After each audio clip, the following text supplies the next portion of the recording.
Hi friends, this is Venkatesh Devasani. ఈరోజు మనం discuss చేయబోతున్నటువంటి important current అఫైర్స్లో భాగంగా మొదటి అంశం చూడండి. తెలంగాణ రాష్ట్రానికి సంబంధించిన అంశం. ఆ యొక్క అంశమే వరంగల్ చపాటా మిర్చికి జిఐ ట్యాగ్ అనేది 2025లో రావడం జరిగింది. కాబట్టి రాబోయే ఏ పోటీ పరీక్షలో అయినా ఇక్కడ నుంచి తప్పనిసరిగా ప్రశ్న రావడానికి అవకాశం ఉంది. దాని గురించి చూద్దామండి. వరంగల్ చపాటా మిర్చికి భౌగోళిక గుర్తింపు అయినటువంటి జిఐ ట్యాగ్ అనేది లభించిందండి. దీనితో ఇప్పటి వరకు కూడా దేశవ్యాప్తంగా జిఐ గుర్తింపు పొందిన వాటిలో వరంగల్ చపాటా మిర్చి అనేది 984వదండి. చాలా ఇంపార్టెంట్ అండి. దేశవ్యాప్తంగా జిఐ గుర్తింపు పొందిన వాటిలో వరంగల్ చపాటా మిర్చి ఎన్నవది అంటే మాత్రం 984వది అని గుర్తుంచుకుంటే సరిపోతుందండి. అదే తెలంగాణ నుంచి జిఐ ట్యాగ్ పొందిన ఎన్నవ ఉత్పత్తి అంటే మాత్రం 18వ ఉత్పత్తి అండి. చాలా ఇంపార్టెంట్ అండి. నేటి వరకు తెలంగాణ రాష్ట్రంలో జిఐ ట్యాగ్ పొందినటువంటి ఉత్పత్తులు ఎన్ని అంటే మాత్రం ఈ యొక్క వరంగల్ చపాటా మిర్చితో కలిపి 18 అని గుర్తుంచుకుంటే సరిపోతుందండి. అయితే ఈ యొక్క చపాటా మిర్చికి జిఐ ట్యాగ్ గుర్తింపు ఇవ్వాలని వరంగల్ జిల్లా దుగ్గోడి మండలం తిమ్మంపేట రైతు ఉత్పత్తిదారుల సంఘం, అదేవిధంగా మహబూబాబాద్ జిల్లాలో ఉన్నటువంటి మల్యాలలో ఉన్నటువంటి ఉద్యాన పరిశోధన కేంద్రం, అదేవిధంగా కొండ లక్ష్మణ్ వర్సిటీ వీరందరూ సంయుక్తంగా కూడా దరఖాస్తులు సమర్పించి మా యొక్క వరంగల్ చపాటా మిర్చికి జిఐ ట్యాగ్ గుర్తింపు ఇవ్వాలని కోరడం జరిగింది. తత్ఫలితంగా 2025 సంవత్సరంలో వరంగల్ చపాటా మిర్చికి అయితే జిఐ ట్యాగ్ రావడం జరిగింది. దీంతో నేటి వరకు తెలంగాణ రాష్ట్రంలో జిఐ ట్యాగ్ గుర్తింపు పొందినటువంటి ఉత్పత్తులు ఎన్ని అంటే మాత్రం 18 అని గుర్తుంచుకోండి. 18వదే వరంగల్ చపాటా మిర్చి 2025 అండి. అయితే ఈ యొక్క జిఐ ట్యాగ్కు సంబంధించిన కొంత బేసిక్ ఇన్ఫర్మేషన్ కనుక పరిశీలిస్తే జిఐ యాక్టును 1999 సంవత్సరంలో చేయడం జరిగింది. అయితే ఈ యొక్క యాక్ట్ అనేది ఎప్పటి నుంచి అమల్లోకి వచ్చిందంటే 2003 సంవత్సరం నుంచి అమల్లోకి రావడం జరిగింది. తత్ఫలితంగా భారతదేశం నుంచి జిఐ ట్యాగ్ గుర్తింపు పొందినటువంటి మొదటి ఉత్పత్తి వచ్చేసి డార్జిలింగ్ టీ అండి. 2004-05 సంవత్సరంలో ఈ యొక్క డార్జిలింగ్ టీకి జిఐ ట్యాగ్ రావడం జరిగింది. ఇక్కడ నుంచి ప్రశ్న చాలాసార్లు రావడం జరిగిందండి. భారతదేశం నుంచి తొలి జిఐ ట్యాగ్ పొందినటువంటి వస్తువును గుర్తించండి అని అడుగుతాడు. కాబట్టి డార్జిలింగ్ టీ అని గుర్తుంచుకోండి. 2004-05 సంవత్సరం అని గుర్తుంచుకుంటే సరిపోతుందండి. అయితే భారతదేశం నుంచి తొలి జిఐ ట్యాగ్ పొందిన వస్తువు డార్జిలింగ్ టీ అయితే తెలంగాణ నుంచి జిఐ ట్యాగ్ పొందిన తొలి వస్తువు ఏది అంటే మాత్రం పోచంపల్లి ఇక్కత్ అండి. 2004-05 సంవత్సర కాలంలో దీనికి జిఐ ట్యాగ్ రావడం జరిగింది. కాబట్టి ఈ యొక్క అంశం కూడా చాలా ఇంపార్టెంట్గా గుర్తుంచుకోండి. ఇక తెలంగాణ రాష్ట్రం తరపున చివరగా జిఐ ట్యాగ్ పొందినటువంటి ఉత్పత్తులను కనుక పరిశీలిస్తే 2022 సంవత్సరంలో తాండూర్ రెడ్ గ్రామ్కి రావడం జరిగింది. 2024 సంవత్సరంలో అంటే గత సంవత్సరం హైదరాబాద్లో ఉన్నటువంటి లక్క గాజులకి జిఐ ట్యాగ్ రాగా తాజాగా 2025 సంవత్సరంలో వరంగల్ చపాటా మిర్చికి జిఐ గుర్తింపు అయితే రావడం జరిగింది. ఇక్కడ నుంచి తప్పనిసరిగా ప్రశ్న అడుగుతారండి, గుర్తుంచుకోండి. ఇక మరొక అంశం అండి, రిజర్వ్ బ్యాంక్ ఆఫ్ ఇండియాకు డిప్యూటీ గవర్నర్గా ఇటీవల కాలంలో ఒక మహిళ నియామకం అయితే కావడం జరిగింది. కాబట్టి చాలా ఇంపార్టెంట్ అండి. నూతనంగా డాక్టర్ పూనం గుప్తాను భారత ప్రభుత్వం రిజర్వ్ బ్యాంక్ ఆఫ్ ఇండియా యొక్క కొత్త డిప్యూటీ గవర్నర్గా నియమించడం జరిగింది. కాబట్టి ఎగ్జామ్ పాయింట్ ఆఫ్ వ్యూలో ప్రశ్న ఏ విధంగా అడుగుతారంటే 2025 సంవత్సరం ఏప్రిల్ మాసంలో ఆర్బీఐ యొక్క నూతన డిప్యూటీ గవర్నర్గా క్రింది వారిలో ఎవరు నియమితులయ్యారని అడగవచ్చు. కాబట్టి డాక్టర్ పూనం గుప్తా అని గుర్తుంచుకుంటే సరిపోతుందండి. అయితే వాస్తవంగా ఆర్బీఐకి 4 డిప్యూటీ గవర్నర్లు ఉంటారు. అందులో నాలుగవ వ్యక్తి అయినటువంటి మైకేల్ పాత్ర అనేటువంటి వ్యక్తి 2025 జనవరి 14న తన యొక్క పదవి నుంచి వైదొలగడంతో ఆ యొక్క పదవి అనేది ఖాళీ ఏర్పడడం జరిగింది. తత్ఫలితంగా 2025 ఏప్రిల్ మాసంలో ఆ యొక్క పదవిని భర్తీ చేస్తూ ఆర్బీఐ డిప్యూటీ గవర్నర్గా డాక్టర్ పూనం గుప్తా గారిని నియమించడం జరిగింది. ఈమెను 3 సంవత్సరాల కాలానికి నియమించడం జరిగిందని గుర్తుంచుకుంటే సరిపోతుంది. పూనం గుప్తాకు సంబంధించినటువంటి ప్రత్యేకతను కనుక పరిశీలిస్తే ఈమె ఎన్సీఏఈఆర్కు నాయకత్వం వహించినటువంటి తొలి మహిళ అండి. ఎన్సీఏ ఈఆర్కు నాయకత్వం వహించినటువంటి తొలి మహిళగా గుర్తింపు పొందింది. అయితే మనకు ఎన్సిఏ ఈఆర్ అంటే అబ్రివేషన్ కూడా తెలిసి ఉండాలండి. National Council of Applied Economic Research అండి. National Council of Applied Economic రీసెర్చ్కి నాయకత్వం వహించిన తొలి మహిళ ఎవరు అంటే డాక్టర్ పూనం గుప్తా గారని గుర్తుంచుకుంటే సరిపోతుందండి. అయితే ఒక ఆర్బీఐకి 4 డిప్యూటీ గవర్నర్లు ఉండాలి అని ఆర్బీఐ యాక్ట్ 1934లో ఉన్నటువంటి సెక్షన్ 8 అనేది చెప్తుందండి. ఈ యొక్క సెక్షన్ 8 ప్రకారం ఆర్బీఐకి 4 డిప్యూటీ గవర్నర్లు ఉన్నారు. అలా ప్రస్తుతం ఆర్బీఐ యొక్క 4 డిప్యూటీ గవర్నర్లు ఎవరు అని కూడా ఎగ్జామ్ పాయింట్ ఆఫ్ వ్యూలో అడగవచ్చు.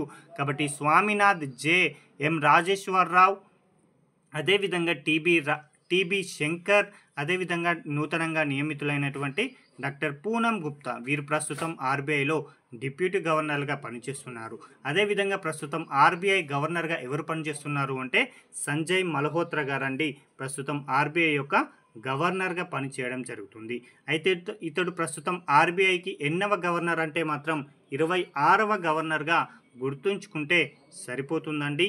అయితే నూతనంగా ఆర్బీఐ డిప్యూటీ గవర్నర్లుగా పూనం గుప్తా గారు నియమితులయ్యారని మనం డిస్కస్ చేయడం జరిగింది. అయితే ఆర్బీఐకి మొట్టమొదటిసారిగా డిప్యూటీ గవర్నర్లుగా పనిచేసినటువంటి వ్యక్తులు ఎవరు అంటే మాత్రం కెప్టెన్ సర్ సికిందర్, అదేవిధంగా captain sir Sikandar Hayat Khan and sir James B Patel అండి. సర్ జేమ్స్ బి టేలర్ వీరిద్దరూ కూడా ఆర్బీఐకి మొదటి డిప్యూటీ గవర్నర్లుగా 1935వ సంవత్సరంలో పనిచేయడం జరిగింది. అయితే ఆర్బీఐకి ప్రస్తుతం మహిళా డిప్యూటీ గవర్నర్గా పూనం గుప్తా గారు నియమితులయ్యారు చెప్తున్నాం కదా. అయితే ఆర్బీఐ యొక్క తొలి మహిళా డిప్యూటీ గవర్నర్గా ఎవరు పనిచేశారు అంటే మాత్రం కేజే ఉదేశీ అండి.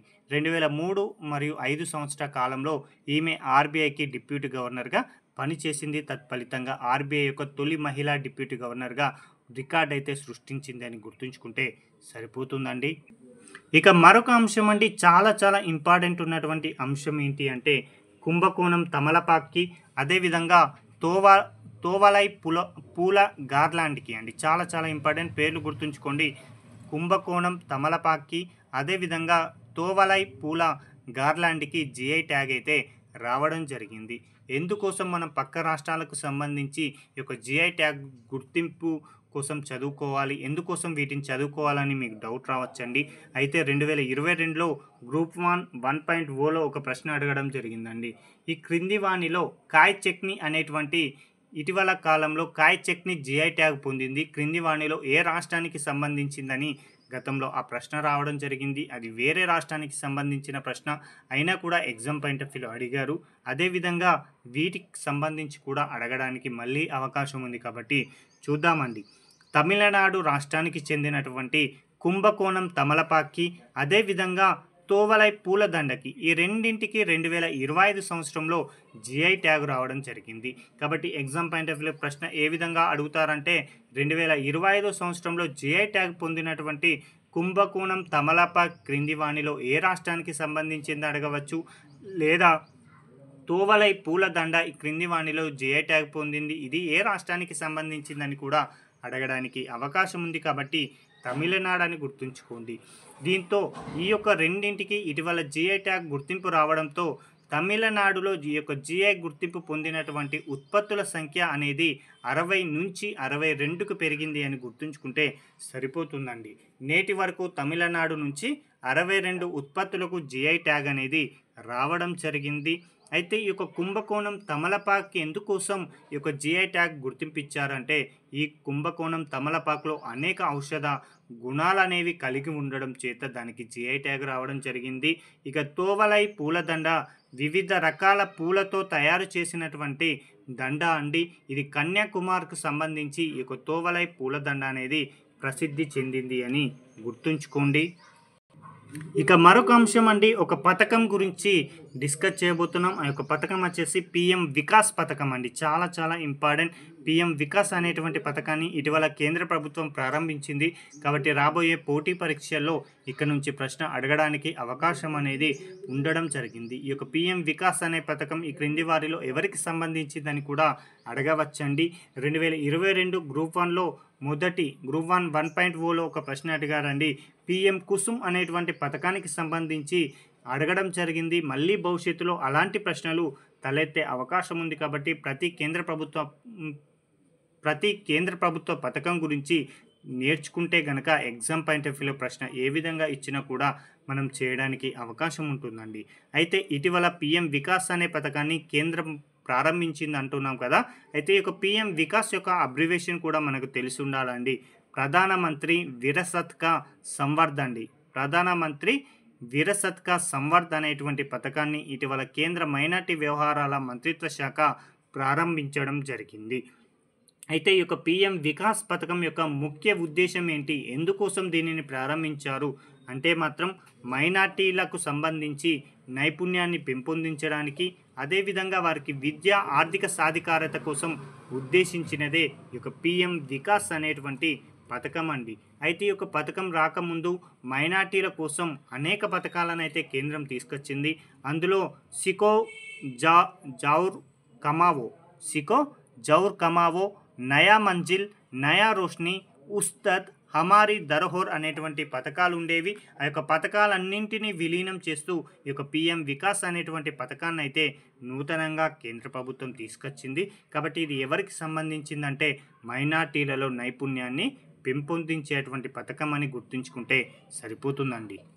ఇప్పుడు మరొక అంశం అండి, పోప్స్ ప్రపంచ బిలియనియర్ల జాబితాను ఇటీవల కాలంలో విడుదల చేయడం జరిగింది. కాబట్టి ఈ యొక్క జాబితా పైన ఎగ్జామ్ పాయింట్ ఆఫ్ వ్యూలో పలుమార్లు ఎగ్జామ్లో ప్రశ్నలు అనేవి రావడం జరిగింది.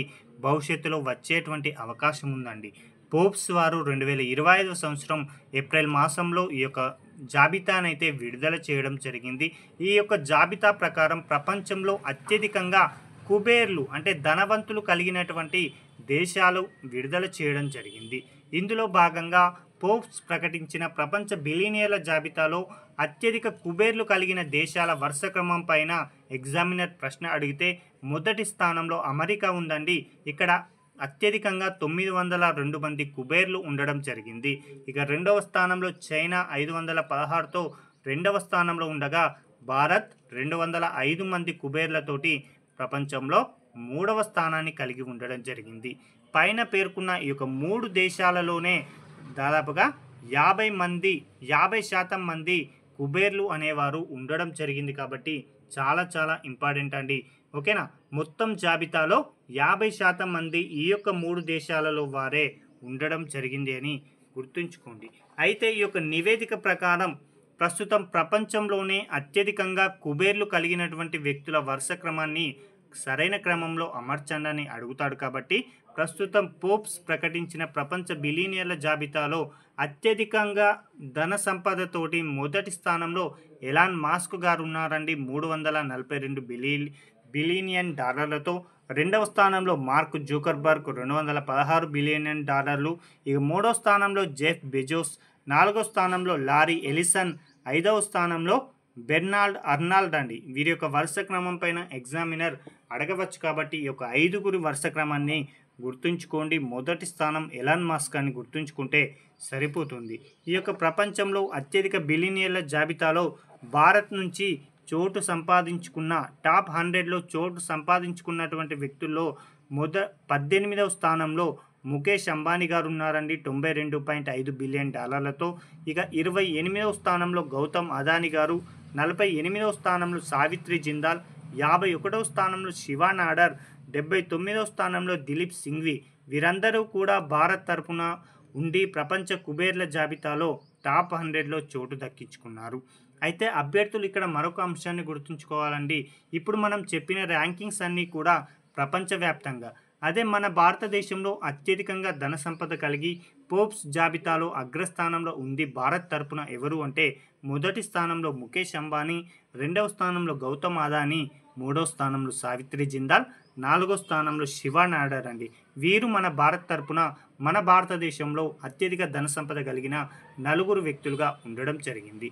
అదే ప్రపంచవ్యాప్తంగా వీరి ర్యాంకులు కూడా గమనించండి. అయితే మరొక అంశాన్ని కూడా ఇక్కడ డిస్కస్ చేద్దామండి. మన ఆసియా ఖండంలో అత్యధికంగా ధన సంపదను కలిగి ఉన్నటువంటి కుబేర్ల జాబితాను కనుక పరిశీలిస్తే ఆసియాలో అత్యంత ధనవంతుడిగా ముఖేష్ అంబానీ మొదటి స్థానంలో ఉన్నారు. ఓవరాల్గా ప్రపంచంలో అయితే 18వ స్థానంలో ఉండగా, ఇక ఈ యొక్క ఆసియాలో కుబేర్ల జాబితాలో 2వ స్థానంలో జాంగ్ ఇమింగ్ అనేటువంటి టిక్ టాక్ సంబంధించినటువంటి వ్యవస్థాపకుడు ఇందులో 2వ స్థానంలో ఉన్నాడండి ఆసియాలో. అదే ప్రపంచవ్యాప్తంగా 23వ స్థానంలో. ఇక ఈ యొక్క ఆసియాలో 3వ స్థానంలో జుంగ్ షాన్ ఉంటాడు. 4వ స్థానంలో గౌతమ్ అదానీ ఉండడం